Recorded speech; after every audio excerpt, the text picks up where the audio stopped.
Welcome back to World Crisis Radio. So what should Greece actually do? I don't think a bailout for Greece is the answer. We've seen what bailouts do here in the United States. This is basically the hot money approach, and you just have that money flee overseas. You'd be reviving these banks. Max Kaiser suggests that Greece would be stronger after a crash and that they've got to go through the crash.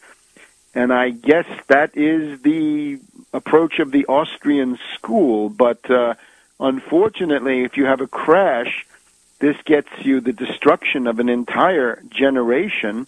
And the experience of the 1930s does not allow us to assume that there is an automatic business cycle that lifts these countries out of depression. Remember, Heinrich Brüning and Andrew Mellon tried to argue that if you liquidated stocks and real estate, bonds, labor, and everything else, that you would then get a recovery.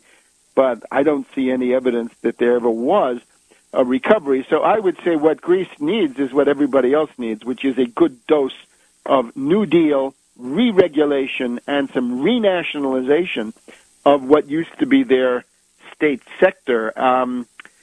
If you compare this to the Roman Empire, right, Tiberius and Gaius Gracchus at one point came forward and said, we've got to have land reform and we've got to cut the role of slavery in the territories conquered from Carthage in the Punic Wars. In the Han Dynasty in China, where you had a similar feudalization going on, the famous Wang Mang, a contemporary approximately of Christ, came forward and said, we've got to have reforms. In many ways, the Wall Street sales tax, the Tobin tax, securities transfer tax or trading tax, is the equivalent of that. Remember, the AFL-CIO is for it. Robert Kuttner, a liberal economist, is for it. Congressman DeFazio of Oregon for it. And there's a ferment for it. Japanese finance officials are in favor of a national Tobin tax, trading tax on speculators. Let's just call it a Wall Street sales tax, because none of those flows are taxed so far. Elementary self-defense for Greece would be to say, slap a 1% tax on all derivatives, stocks, bonds, options, futures, indices, combinations, and permutations thereof. All paper transactions, 1%. And again, in just about every country, there's a value-added tax or a sales tax. Somehow the bankers are exempt. They think that they're the French aristocracy before 1789, when the Ancien Regime aristocrats said, we have the rare privilege of being exempt from all taxation. And when Colbert rightly tried to tax them, they were able to fight it off back under Louis XIV. Similarly in Spain, right, the Hidalgo said to the central government under Lerma and Olivares, you're not going to tax us. We refuse to be taxed. So we today have a banking oligarchy class that claims that they're exempt from all taxation. And indeed, Goldman Sachs pays, 2%, 3% corporate income tax. We want to get them right at the source, right at their turnover, even before they begin to make money.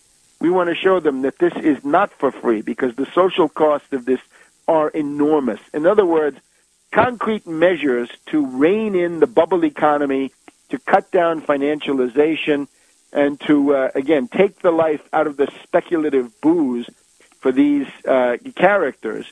Greece, otherwise, should, of course, consider a debt moratorium.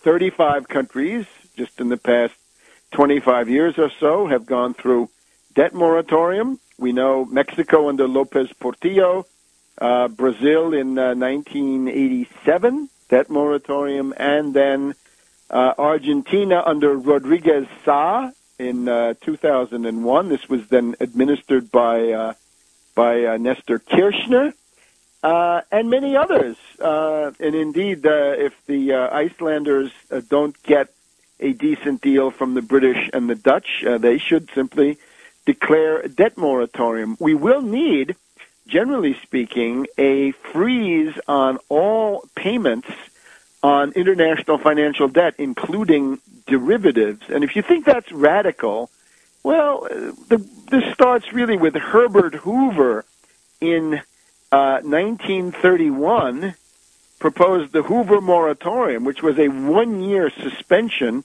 on war debts and reparations after World War I as a response to the Depression. So here is Mr. hidebound Republican free market orthodoxy himself, Herbert Hoover, with the Hoover moratorium, saying we just can't have the world paying for this. Of course, the fatal flaw of his proposal was that it was only a year, and that at that time it had to be 5 years or the duration of the world economic depression, whichever lasts longer. Greece would obviously need exchange controls and capital controls. The problem is they can't do it because they have the euro. Now, here, what is the oligarchical strategy? It would seem that the hedge funds are determined to press the attack on Greece, to press the attack on Spain, on Ireland, perhaps, on Portugal, and then ultimately on Italy, third largest sovereign debtor in the world. Notice the one country that does not get on the pigs list is the British. The United Kingdom is growing its national debt faster than any other country in Europe. They have a full 13% plus deficit compared to GDP, but of course they're supposed to be the beneficiaries of all this. If the hedge funds, the Soros people, and so forth press this speculative assault, shorting Greek bonds and the bonds of these other countries, shorting the euro, they have a possibility of attaining the breakup of the euro, which would have a certain chaotic effect. On the other hand, it would also have positive byproducts. A country like Greece, if they went back to the drachma, they could then engage in various kinds of self-defense, such as exchange controls and capital controls to throttle the flow of speculative attack. In other words, they could take effective self-defense measures. They could also then begin to think about a modest protective tariff, which basically is going to be needed.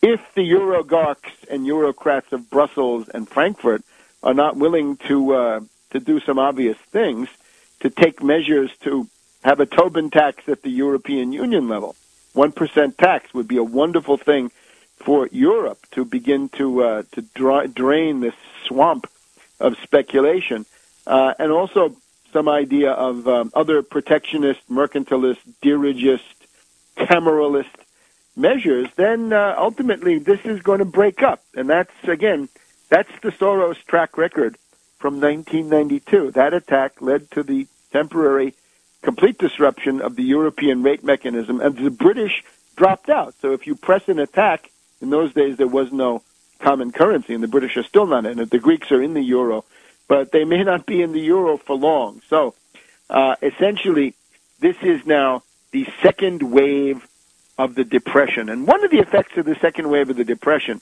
is that the Tea Party people, who have now been sold, at least to a significant degree, on this, I think, rather superficial litany of let's balance the budget, let's have tax cuts, somehow compatible, and let's reduce government spending.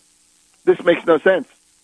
If you, in a depression, cut your budget, if you destroy your social safety net and your education budget, you'll come back with a bigger deficit the following year, because government spending is such an important part of overall economic activity. You cut that, you cut your tax receipts, you cut the general level, you'll have a bigger deficit. The more you cut, the bigger your deficit will be.